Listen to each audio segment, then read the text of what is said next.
Good morning. Welcome to Unitarian Universalist Church West and to this month's exploration of the path of love. Today, Reverend Julie is going to share with us some of the highlights of the report of the Article 2 Commission to the UUA Board, which, as Reverend Susan Frederick Gray has said, is a dry name for such important work. So don't worry if that's all gobbledygook for you at this moment. Trust that it will soon become clearer. As we begin, let's remind ourselves that we are located in Brookfield, Wisconsin, on the land formerly inhabited by the native peoples of Seven Council Fires, Ho-Chunk, Kickapoo, Potawatomi, Menominee, Peoria, and Miami nations. We acknowledge that the history of what we call Wisconsin includes the tragic treatment of those indigenous peoples who were careful stewards of the land from the first European settlers arrived. Those of us who are not indigenous benefit from that tragic history. We also acknowledge our need to address racism, which continues to lead to the violent deaths of Black, Indigenous, and other people of color. We know that racism, settler colonialism, and anti-Semitism perpetuate inequities, injustices, poverty, and exclusion in the U.S. society. We commit ourselves to becoming an anti-racist faith community dedicated to equity, racial justice, and right relations. My name is Pam Beatty, and I'm a member of your Board of Trustees. My pronouns are she and hers. I am proud to be serving my 4th year on your Board of Trustees.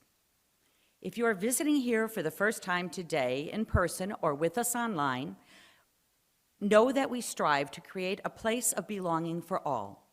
If you'd like to connect further or ask a question, you can talk to us after the service, send an email to visitor@uucw.org, or use the welcome side on the yellow form that you received when you entered the sanctuary. For the first time since pre-COVID, we are going to share in a Joys and Concerns ritual today, during which you'll be invited to speak of your life and to light a candle. You can also, at any time, use the share side of that yellow form or the QR code form on the order of service to share something in writing. Those forms can be placed in the box on the side table or put in the offering basket. The nursery is open today, and after story time, children's grade 8 and younger will be invited to head off with their leaders to their special programming.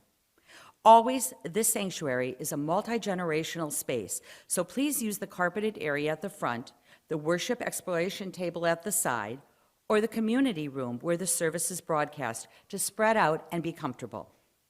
There's coffee, social time after the service today, and all are invited to stay and chat. I'll be there and happy to answer any questions that you have. Just a couple more announcements, which are also printed in your order of service, but I did want to highlight a few very important ones. The plastic bag collection has been extended for 2 more weeks, so we're really close to reaching that goal, and we want to get another bench. So please spread the word with your family, friends, and we need more of those bags, please. Today, also, as you join in the community room, it's time for the jewelry and accessories donation rotation. And you'll see it spread out. You don't have to have brought something. It's free and fun, so stop in there. Also today is the last day to register for the small discussion groups to discuss My Grandmother's Hands, Racialized Trauma, and the Pathway to Mending Our Hearts and Bodies. And you can do that online or Realm. If you have any questions, again, see us after on that. Join the transition team in exploring UUCW's past next Saturday, February 11th from 1 to 4 at UUCW. And we're going to dig down and tell stories and share memories and learn from one another. It's also an exciting time of the year because it's a time of the year when we can help recognize members from our church who have gone above and beyond. And if you've seen those people that you think that person deserves a reward, now's your time to nominate them. And nominations are being accepted and will be announced in June. So just submit the name and up to 75 words describing what the person's done to receive that award. Also want to mention there's just a little error in the in our forum today, and the UUCW's high school will not be meeting this evening. They meet every other week. The next meeting is a week from today, February 12th, Sunday the 12th, at 7 p.m. If you have any questions on that, you can see Dave or contact Amy White. Also, I would like to think last night was so much fun. I see a lot of people who were here last night. It was just a great time, and I thank everybody for the fun that we had last evening, and Leslie Peterson for just, organizing. That was delicious, delicious food. Thank you, Leslie, again. Everything was outstanding. It was really a good night. It's really a privilege to gather here together today and to attend things that matter in life. You are all welcome here. So now let us begin our worship together.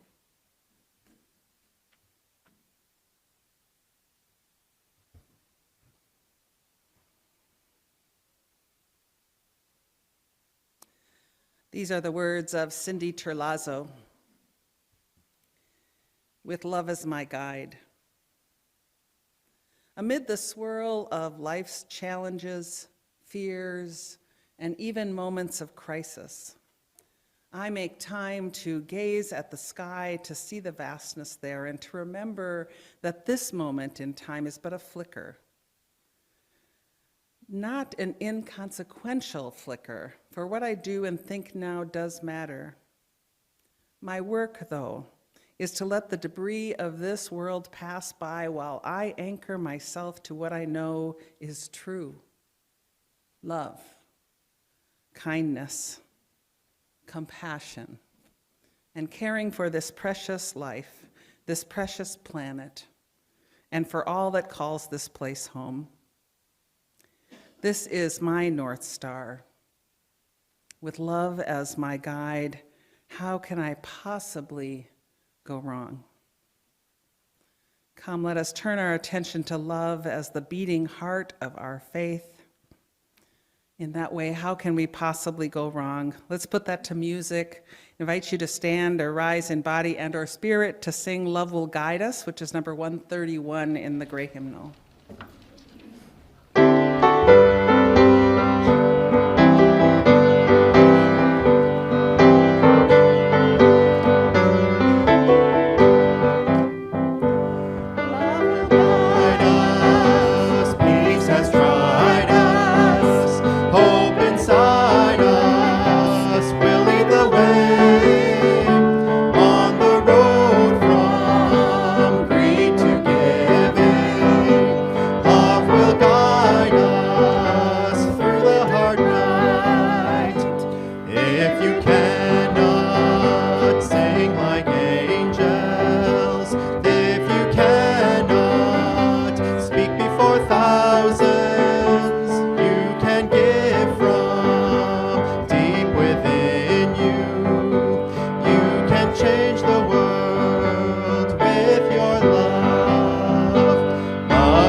Flaming chalice is the symbol of Unitarian Universalism.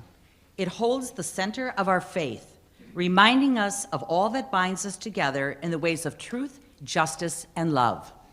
The clicker for that. Oh, got it? Go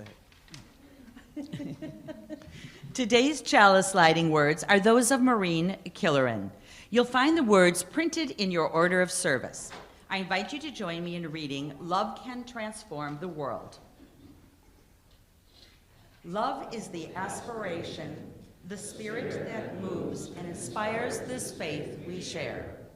Rightly understood, love can nurture our spirits and transform the world.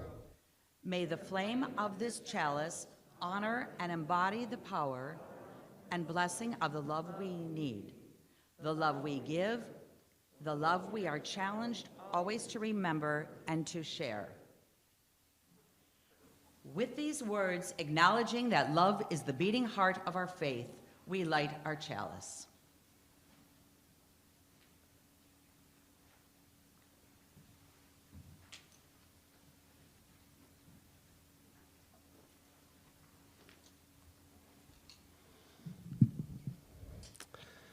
Good morning.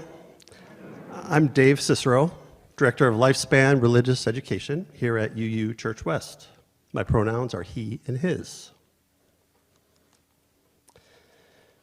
Today I'll be sharing with you the book Love is Powerful by Heather Dean Brewer. And I'm reading it with permission of Candlewick Press. So this book was written mostly to send the message that it's important to make sure that our voices are heard. even those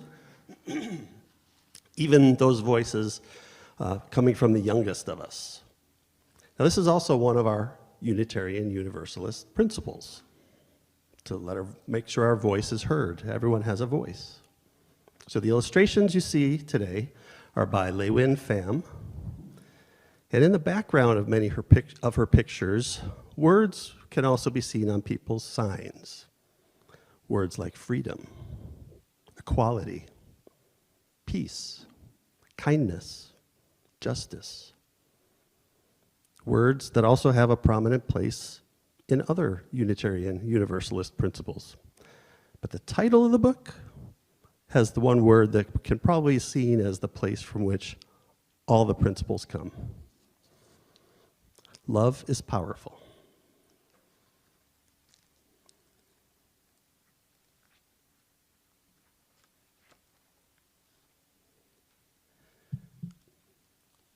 Mari spilled her crayons onto the table.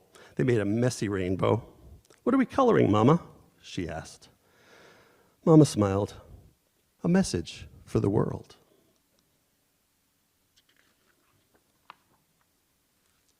Mari ran to the window, pressed her nose to the glass. Far below, people walked in different directions. Buses, cars, and taxis all honked and grumbled down the busy street. Mari asked, "How will the whole world hear?" "Oh, they'll hear," Mama said, "because love is powerful."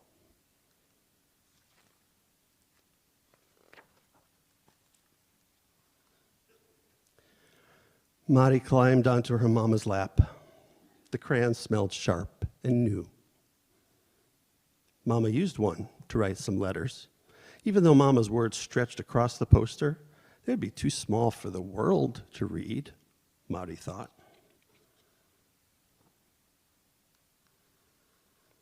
Mari picked up a crayon.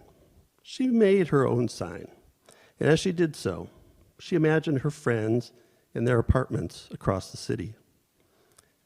Grandma and Grandpa, a plane ride away, and all the people in other countries. Mari wondered, how will the whole world see our message? Mama hugged her close. They'll see, she said, because love is powerful.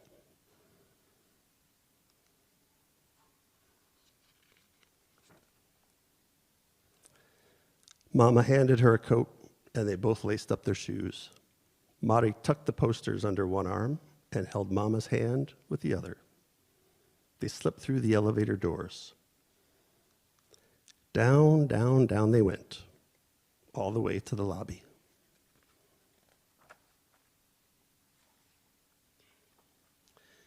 Mari hopped onto the sidewalk and stopped and looked up. The street was packed with people, more people than she'd ever seen in her entire life. Mari tugged on Mama's arm to ask her to kneel down and whispered in Mama's ear, "Mama, it's too loud, and there's so many people. They won't hear our message." Mama said, "They will, little Mari." Mama lifted Mari up, and for a moment, she felt like she was flying. On top of Mama's shoulders, Mari could see the crowd swell for blocks. Hundreds, thousands, even hundreds of thousands of people marching down the street. Some held signs like Mari's, all saying different things. Everyone cheered as they walked together. Mama joined them. Mari bobbed above the crowd like a canary, fluttering over trees. She felt as tall as one of the buildings. Mari raised her sign for everyone to see. Even though she was small and the crowd was very big, so big she didn't think anyone would hear, she called out her message. Through the roar, her voice was heard, and someone shouted the message back. Mari yelled it again, and more joined in. Again, she yelled the message. This time, the crowd called back. This time, when the crowd called back, Mari's message rumbled down the street and echoed off the buildings.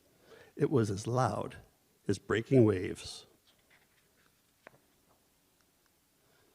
Love is powerful.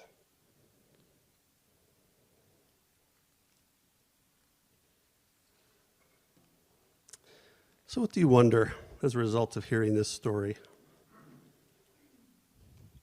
I wonder what it would take to convince more people that love is stronger than hate. Like the song we just sang, love can change the world. Now, while Unitarian Universalism is said to be a living tradition, that is one that can change to meet the needs of the people practicing it, I think love will probably always remain at the center. Our elementary age children today will explore this idea some more. So I invite Izzy to come up. She agreed to take our RE lantern out with us today. And if you could grab the lantern, Izzy, and lead us out as we all sing the children's recessional. As you go, may joy surround you. As you go, go in peace. Know our love is with you always. As you go, as you go, as you go, may joy surround you. As you go, go in peace. Know our love is with you always. As you go, as you go. Love is powerful. Mari wondered and worried that in all the noise, the message of love wouldn't be heard. In this moment, let us quiet ourselves, turn off that noise, so that we can hear the love beating in our hearts. Love of self, love of neighbor, love of justice, love of life. And just listen to that love. Take a few breaths. Just listen. Please join me in the spirit of prayer and meditation as we take in these words of Melissa Jeter that are modeled on the 23rd Psalm. Love is my guide. I shall not falter. Love calls me to rest when I feel disconnected. Beloveds lead me to deep waters, where I sit to think in solitude. My mind and heart reshape and adapt. Love allows my ego to slowly sink. And though I move through the valley of chaos and inequity, I shall keep my heart open, for there is elegance in patterns seen over time. Love is my breath of breath. Just as long as I have breath, I will keep steadfast on a moral path. I will keep steadfast on a moral path. Love is my breath of breath. Love is the beating heart of this faith. Blessed be.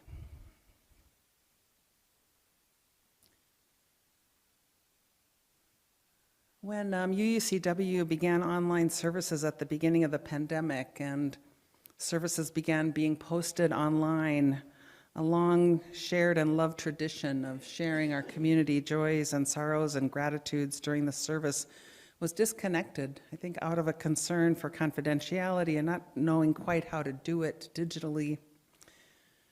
And many of you have told me how much you miss this community ritual.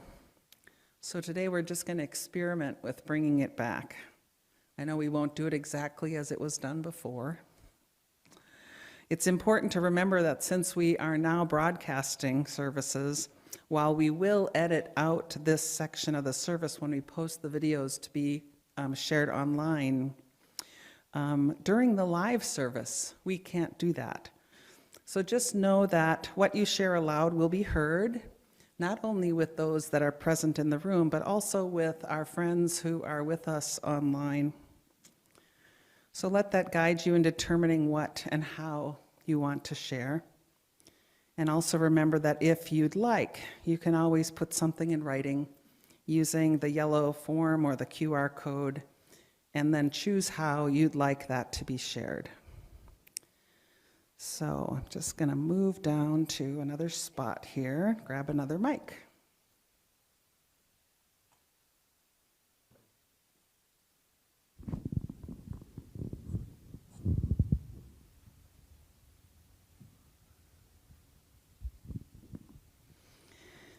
So if you would like to speak, I'm going to invite you to come up here to the mic.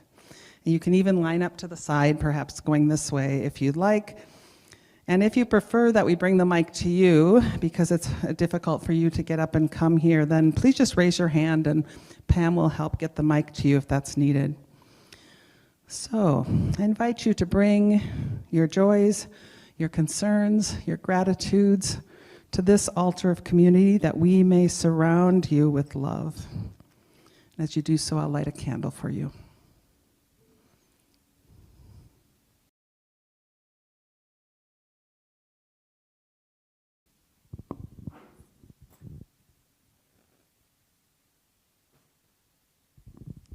It's a final candle for all the things that remain unspoken, that are held in the quiet, deep, holy sanctuaries of our hearts. May this time of sharing open our hearts to one another, enlarge our joy, lighten our burdens, and encircle us all in love. Let's just hold all of that in silence until the bell rings.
I'd like to share two readings with you this morning, each written by an activist, yet from different generations. The first is by Carter Hayward. I just have to say, she was a feminist theologian, born in 1945, yet she greatly influenced my own spiritual development way back when, way back when. So she was very influential in my own spiritual journey. This is called Love is a Choice. We're not automatic lovers of self, others, the world, or God. You know, love doesn't just happen. We're not love machines, puppets on a string of a deity called love. Rather, love is a choice, not simply or necessarily a rational choice, but rather a willingness to be present to others without pretense and without guile. For love is a conversion to humanity, a willingness to participate with others in the healing of a broken world and broken lives. Love is a choice to experience life as a member of this human family, a partner in the dance of life, rather than as an alien in the world or as a deity above the world, aloof and apart from human flesh.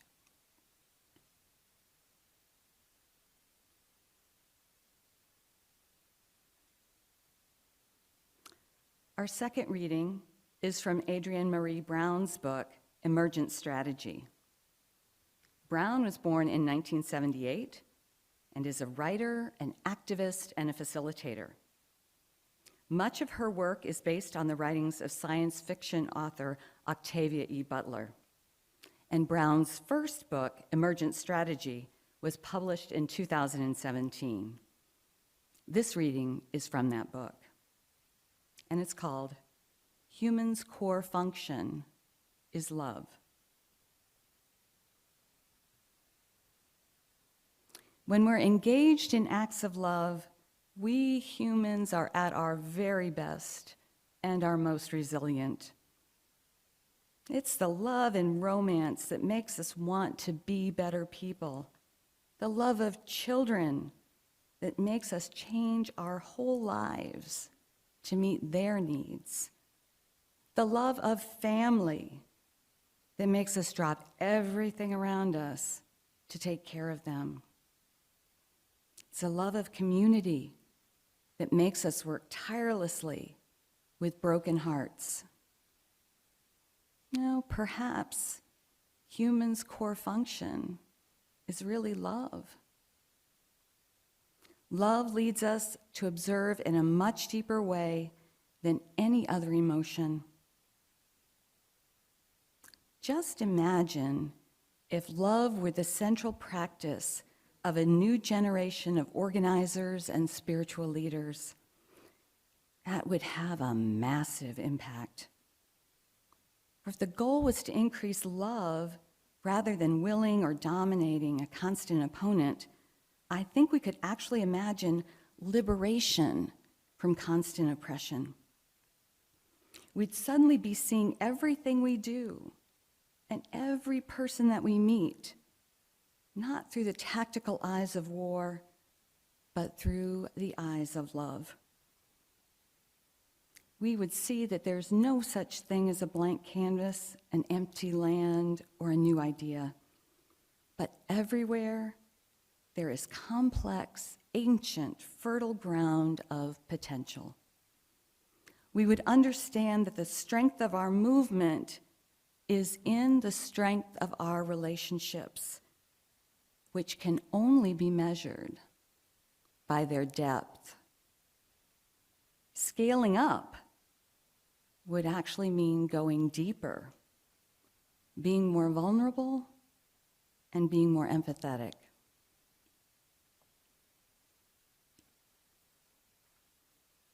And so each of us, by our work and by our very presence here, contributes to a movement of love. May love hold and heal us. May it hold and heal those who need to be held and healed. May love guide us and more people every day.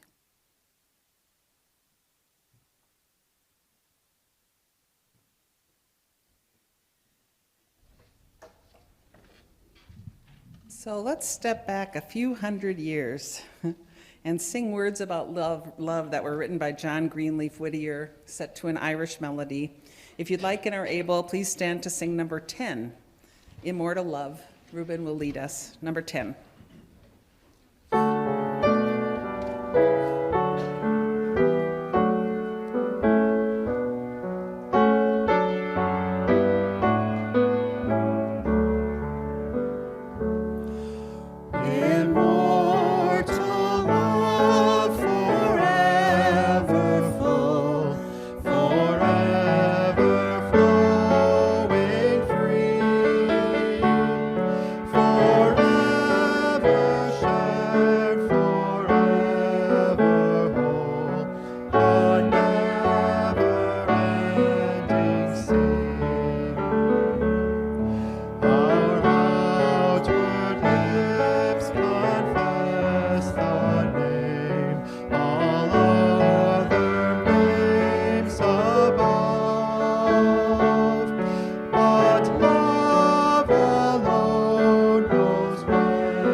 It's a bit of a long one today, so settle in.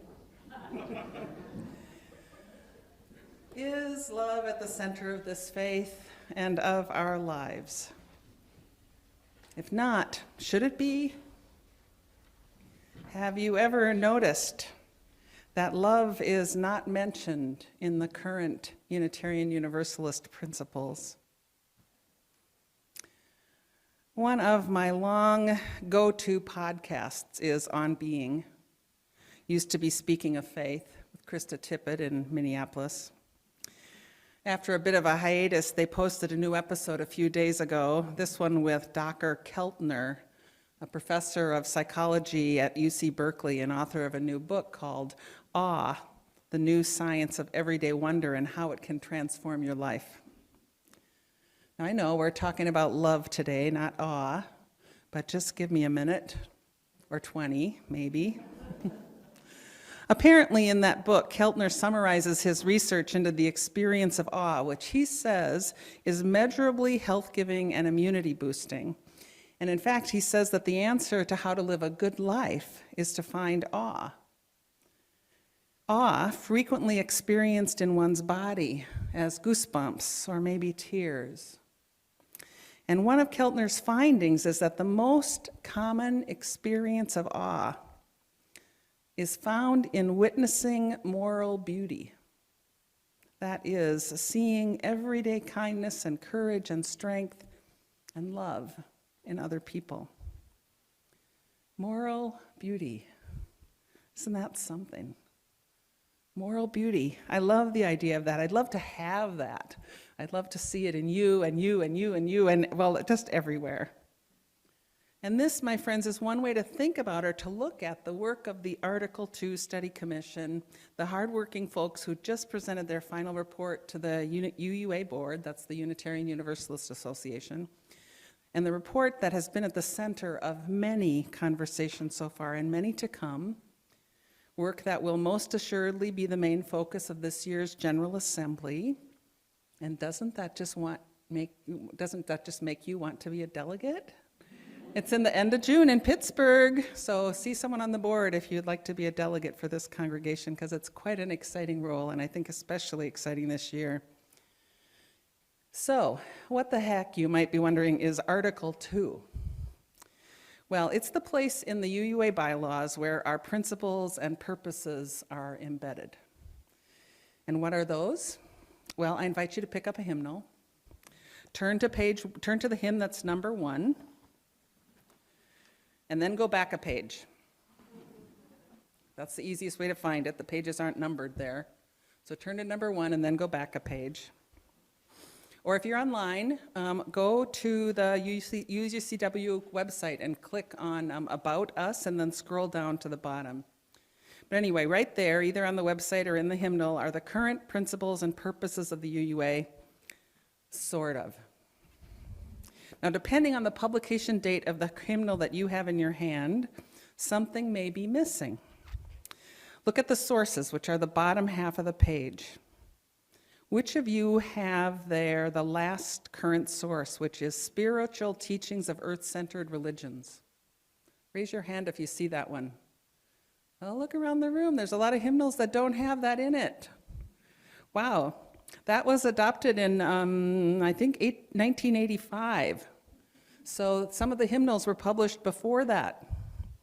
Things change. We evolve in our understanding. Or here's another thing. In that same list of sources, look at the second one, the one that begins, words and deeds of prophetic, what does it say, women and men? Well, actually, the official list of sources now reads words and deeds of prophetic people in order to be inclusive of all genders. And there's been no new publication of our hymnal since that change, which was in 2017.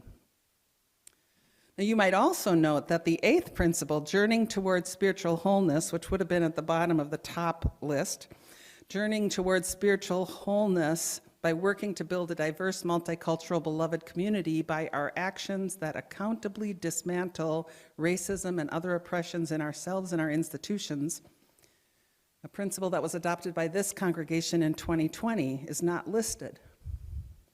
Of course, the hymnals haven't been published since then, but the 8th principle has not been adopted by the UUA at large, and that is in some measure the impetus for forming the Article 2 Study Commission in 2018 to maybe move toward adopting the 8th principle by the UUA. And another big impetus was the requirement in the UUA bylaws, we have a similar one in ours, that there be a review in the case of the UUA every 15 years of this section in the bylaws. And that's because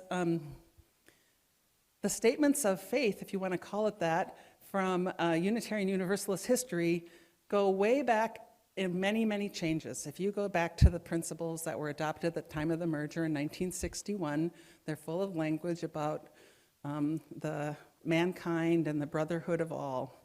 And those were changed, and those were replacement for ones that were changed before that, and those were replacement for ones that were changed before that. Anyway, you've maybe heard this. Garrison Keillor once joked about a sign outside the Unitarian Church that said, "Bible study at 7, bring your Bible and a pair of scissors." Well, I think we should take him up on that. Maybe one day we should have a cut and paste section to correct our hymnals and what's printed in them, or maybe given the proposed changes, which I'm just going to talk about, such an activity would be short-sighted. And that brings me back to that Article 2 Study Commission and their report. You'll find a link to that report in your order of service. It's also linked in this last week's e-news, and I wholeheartedly recommend that you read it, because what it recommends and what might come next is vitally important to the future of our faith. Now, I know that was a whole lot of preamble, necessary because I expect many of you have not been paying any attention to this. That's understandable. But I still think I need to give you a few more whereases before we get into the therefores. So here's a few more whereases. That report contains a lot The original charge from the UUA board to the Article 2 Study Commission, a list has that original charge in there. It has a list of the members of the commission and their bios. It has a list of stakeholders, an explanation of the process and the timeline, some words about the approach that the commission took, and of course the current Article 2 language, which is what it says now. Again, I really hope that you take time to read that report. That commission, over the years that they've been working, has held 45 feedback sessions open to all Unitarian Universalists, and over that time they've had 4,600 participants. Their surveys generated almost 11,000 responses. And Dave Cicero here has held several sessions to help to inform you of what's happening. And then there's going to be a mini assembly at the beginning of General Assembly this year, at which further changes can be suggested and made before it's voted on in the general session. Finally, if this proposal passes at General Assembly with a simple majority, it will move on to a final year of study and possible more changes before coming back to the 2024 General Assembly, where it has to get a 2/3 majority to pass for final approval. And if either of those votes fails, a similar process can't be considered for at least 2 years. Okay, so I know that's a lot to take in. I'm going to need to preach on this several times in the coming months and years, probably. For today, I'm giving you an overview, focusing on love as the center, the beating heart of this faith. The charge from the UUA board to the commission, which was done in June of 2020, included this: the board believes that one core theological value shared widely by UUs is love. Therefore, we charge this commission to root its work in love as a principal guide in its work, attending particularly to the ways that we and our root traditions have understood and articulate love and how we've acted out of love. End quote. And then there's that 8th principle thing, important to note here because, spoiler alert, the recommended changes to Article 2 do not include a list of principles. But let me be very clear that the message of the 8th principle is not forgotten. First, the board's charge said, our commitment to anti-racism, anti-oppression, and multiculturalism is love in action and should be centered in any revision of Article 2, unquote. Also, there was a responsive resolution passed at the 2021 General Assembly asking that the proposed changes include a clear and direct statement that accountable anti-racist and anti-oppressive actions to build beloved community are part of what it means to be UU. So, without further ado, here's part of the proposed change. I'm just going to tell you about the values and covenant, which is section 2 of Article 2, which mostly replaces the principles section in the current bylaws. And note that there are other very important sections, like the purposes of the UUA and our inspirations, and a section about inclusion and about freedom of belief. These are all really important, just not part of what I can talk about today. Except that I can't leave out one thing. The final sentence of section 1 about purpose, it reads, the purpose of the Unitarian Universalist Association is to actively engage its members in the transformation of the world through liberating love. The purpose of the Unitarian Universalist Association is to actively engage its members in the transformation of the world through liberating love. How's that for moral beauty? Do you have goosebumps or tears? So take a deep breath and open your heart, open your mind. Section 2 on values and covenants begins. As Unitarian Universalists, we covenant congregation to congregation and through our association to support and assist one another in our ministries. We draw from our heritages of freedom, reason, hope, and courage, building on the foundation of love. Love is the power that holds us together and is at the center of our shared values. We are accountable to one another for doing the work of living our shared values through the spiritual discipline of love. End quote. Did you happen to notice the graphic in the e-news and on the website for today's service? I'm going to put it on the screen here, and I hope that those of you online can find it on our website. Love is the power that holds us together and is at the center of our shared values. This image centers a chalice around the word love, which has the word love over the flame. And the chalice then has outstretched arms that create a circle around each of 6 core values, forming kind of petals or a flower shape. I don't know that this image is really part of a proposed icon or image or logo or anything like that, but it does help to explain the proposal. The 6 core values, inseparable from one another and each with a different color, are interdependence, which is an orange, equity, red, transformation, pluralism, generosity, and justice. Interdependence, equity, transformation, pluralism, generosity, and justice. The Article 2 Study Commission is proposing that Unitarian Universalism for today and into the future is best articulated as a constellation of these 6 core values that circle around a center of love. They then go on to define each of these core values in short statements, sort of like our existing principles. Interdependence. We honor the interdependent web of all existence. Pluralism. We celebrate that we are all sacred beings, diverse in culture, experience, and theology. Justice. We work to be diverse, multicultural, beloved communities where all thrive. Generosity. We cultivate a spirit of gratitude and hope. Equity. We declare that every person has the right to flourish with inherent dignity and worthiness. And then each core value is further explained, giving some depth and instruction in how we might actualize these values. Again, I'm putting these on the screen for those in the sanctuary. For those online, please refer to the report later where you can read them again. I'm going to read them in a different order than I just did, just to emphasize the fact that they are equal and inseparable. So, equity. We declare that every person has the right to flourish with inherent dignity and worthiness.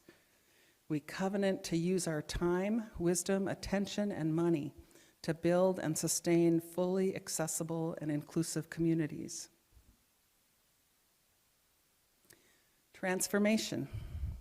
We adapt to the changing world. We covenant to collectively transform and grow spiritually and ethically. Openness to change is fundamental for our UU heritage, from our UU heritages, never complete and never perfect. Interdependence. We honor the interdependent web of all existence. We covenant to cherish Earth and all beings by creating and nurturing relationships of care and respect. With humility and reverence, we acknowledge our place in the great web of life and we work to repair harm and damaged relationships. Justice. We work to be diverse, multicultural, beloved communities where all thrive.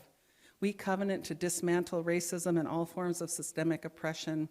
We support the use of inclusive democratic processes to make decisions. Generosity.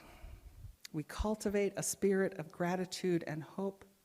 We covenant to freely and compassionately share our faith, presence, and resources. Our generosity connects us to one another in relationships of interdependence and mutuality. Pluralism. We celebrate that we are all sacred beings, diverse in culture, experience, and theology. We covenant to learn from one another in our free and responsible search for truth and meaning. We embrace our differences and commonalities with love, curiosity, and respect. And love is at the center. Again, as Unitarian Universalists, we covenant congregation to congregation and through our association to support and assist one another in our ministries We draw from our heritages of freedom, reason, hope, and courage, building on the foundation of love. Love is the power that holds us together and is at the center of our shared values. We are accountable to one another for doing the work of living our shared values through the spiritual discipline of love. Love is at the center. Love has been at the center for generations before us. Love will guide us into the future. Love is powerful. Love remains. Love is my breath of breath. Love can lead us to live lives of moral beauty. Love is the beating heart of this faith. Can you feel its pulse in this new way to think about who we are? Or again, awe, that feeling of goosebumps or tears. You feel the love.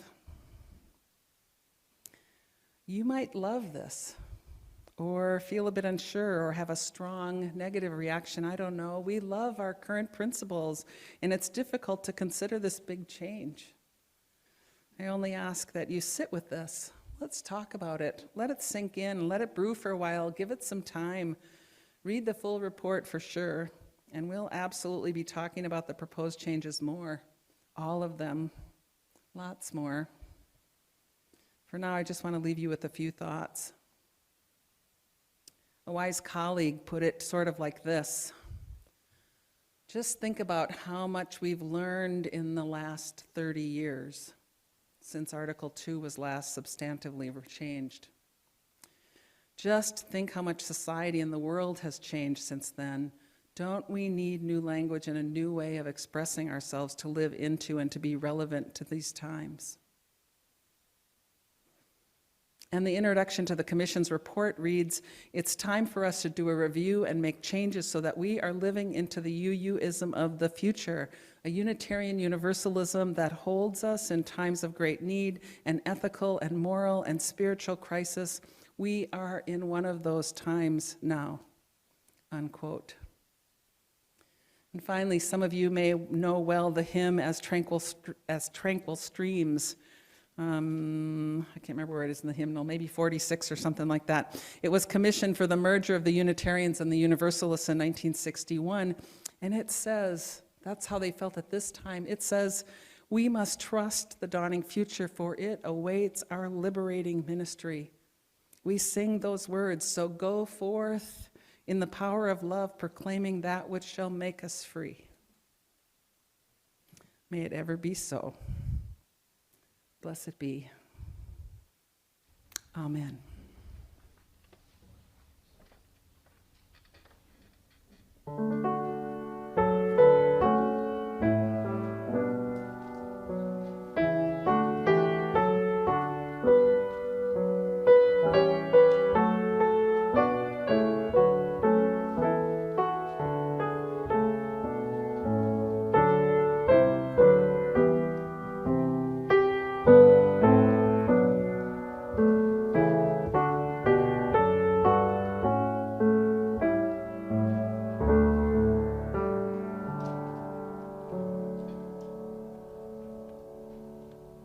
So, generosity as a core value. That's really great. And one of the ways that UUCW manifests generosity as a core value is in our Split the Plate program. And I really should have begun saying, "Hi, I'm Kathy Herwig. My pronouns are she and hers." So just pretend I said that at the beginning. Each month, as you know, we give half of all, I can probably not put it, okay. We give half of all undesignated offerings to a nonprofit organization to help us live our UU values and have outreach to our community. Our Split the Plate partner for February is the League of Women Voters of Milwaukee County. Their mission is to encourage informed and active participation in governance, to increase understanding of major public policy issues, and to influence public policy through education and advocacy. Well, it hardly needs to be said that democracy is under siege in this country. That's become kind of a trite thing to say, but that doesn't mean that it isn't true. For the past couple of years, hardworking election officials have endured scrutiny and harassment, and there have been increasingly blatant attempts at voter suppression. The League has worked against voter suppression since 1920. And just so you know, in spite of the name, the League of Women Voters of Milwaukee County is open to people of all gender identities, and it also has a Waukesha branch. For more information on the League, please see the Split the Plate article in the weekly e-news. And to help support the League, if you are participating virtually, please go to the UUCW website's Donate tab and select Split the Plate from the menu provided. Or you can text or email your donation today using the information found here. Today, I thank you for your generosity to the League of Women Voters of Milwaukee County. We will now gratefully accept your offering.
Did you notice that the section of the proposed bylaws we talked about today said, as Unitarian Universalists, we covenant, and that the words we covenant were prevalent throughout the talk about the values?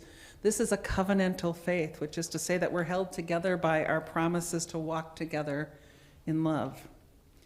Months ago, we had a community conversation here about covenant and what it means. And I learned in that process that years ago, you spoke a covenant weekly here, one that is still pasted in the back of the hymnals, at least most of them. Today, I'm suggesting that we read another such covenant together. This one was written by J.E. Abernathy Jr. It's called Love is Our Greatest Purpose. You'll find the words printed in the order of service. And if you'd like, let's just read that together. We affirm that love is our greatest purpose. Accepting one another is the truest form of faithful living. The search for truth is our constant star. We pledge our hearts, minds, and hands to challenge injustice with courage, to find hope in times of fear, to live out our Unitarian Universalist values every day as a beloved community. Thus, we do covenant with each other and with all that is sacred in life. Love is our greatest purpose. The words to our final hymn were written by Berkeley L. Moore, an engineer and ordained UU minister who was an active member of the Abraham Lincoln UU congregation in Springfield. He died just 5 years ago. Across time and culture, wherever humans gather and search for meaning, love is lifted up as the path to follow. And so let's sing these words of hope and longing for love to continue long and powerfully. Please rise or sit with gusto as we sing number 129, Let Love Continue Long.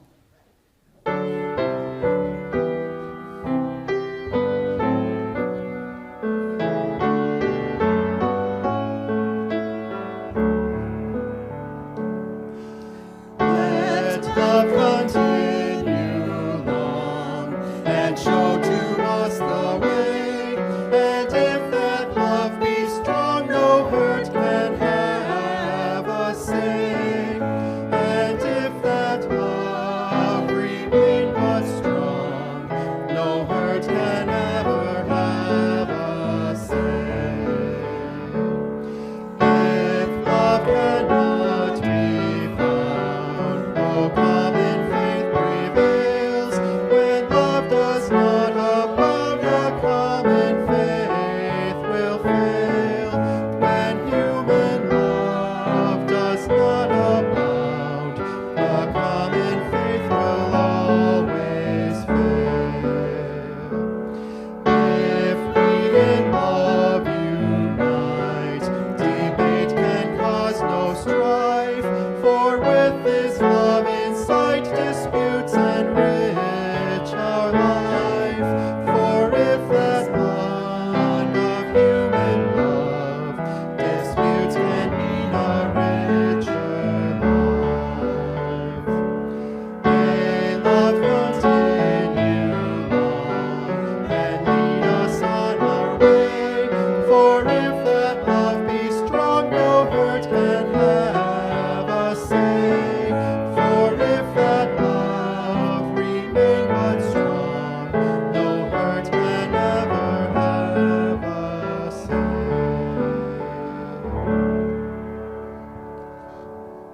Please remain standing. Take a deep breath.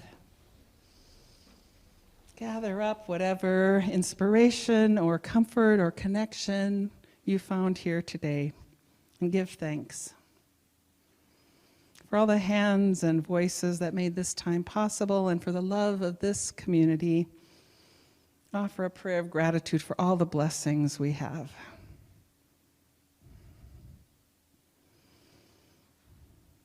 Our closing words are those of Kent McCusick, to serve, to grow, and to love.